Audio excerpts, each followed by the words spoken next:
அபிநய சரஸ்வதி சரோஜா தேவி எத்தனையோ படங்களில் நடித்தார். எம்ஜிஆருடன் நடித்தார், சிவாஜியுடன் நடித்தார்.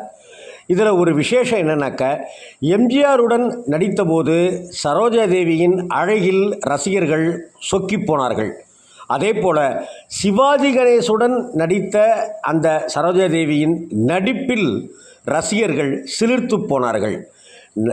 சரோஜா தேவியோட நடிப்பை பாராட்டணும்னா அதுக்கு சிவாஜி படங்கள் உதாரணமாகவும், சரோஜா தேவியின் அழகை கொண்டாடுவதற்கு எம்ஜிஆருடைய படங்களும் அன்று பிரித்து பார்க்கப்பட்டன.